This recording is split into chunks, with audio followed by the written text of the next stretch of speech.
আসসালামু আলাইকুম। নতুন আরেকটি ভিডিওতে সবাইকে স্বাগতম। আজকে আমরা রাইট ফর্ম অফ ভার্বস এর আরেকটি নতুন নিয়ম শিখব।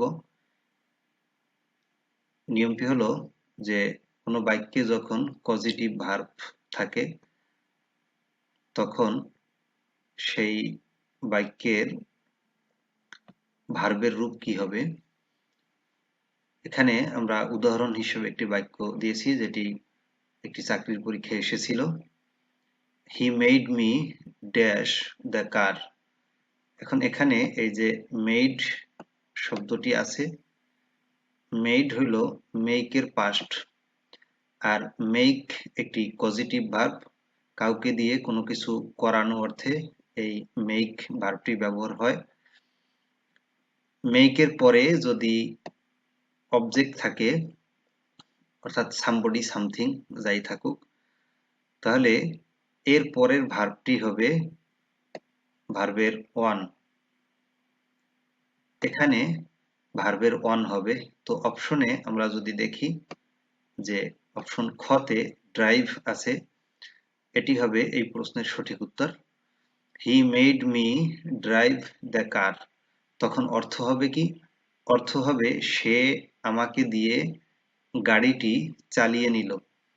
তাহলে আমাকে দিয়ে কেউ কাজটি করিয়ে নিয়েছে, সেই ক্ষেত্রে পজিটিভ ভার্ব মেকের ব্যবহার হয়। He made me drive the car. এখন এখানে আমরা খুব ক্লিয়ার হয়ে গেলাম যে মেক যদি পজিটিভ ভার্ব হিসেবে আসে, তারপরে একটি অবজেক্ট থাকবে এবং তারপরে ভার্বের ওয়ান হবে, যেটি একমাত্র অপশন খতে আছে। সুতরাং এটি হবে সঠিক উত্তর। এরপরে আমরা এই নিয়মই আরেকটি বাক্য দেখব, তাহলে আমাদের কাছে পুরো বিষয়টি আরো ক্লিয়ার হবে।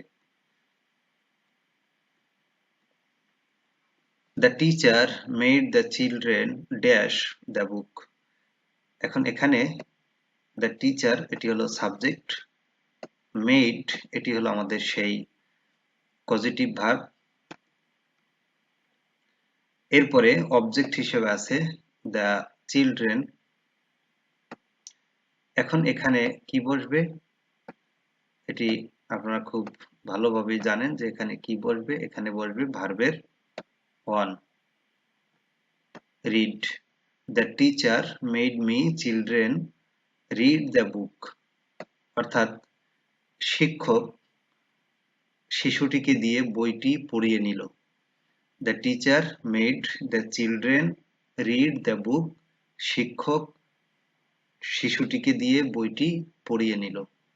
সুতরাং সঠিক উত্তর হবে read। তাহলে আমরা এটি বুঝতে পেরেছি যে মেড এটি ভার্বের মেক ভার্বের পাস্ট ফর্ম এবং মেক হলো এখানে মূল ভার্ব, আর এই মেকটি হলো একটি পজিটিভ ভার্ব যার পরে একটি অবজেক্ট আছে।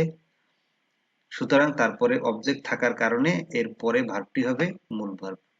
তাহলে আমরা এটিকে এইভাবে পড়তে পারি, make the children read made me drive, এভাবে। অর্থাৎ মেকের পরে সামবডি যদি থাকে তারপরে ভার্বের ওয়ান বসবে। ধন্যবাদ। আসসালামু আলাইকুম।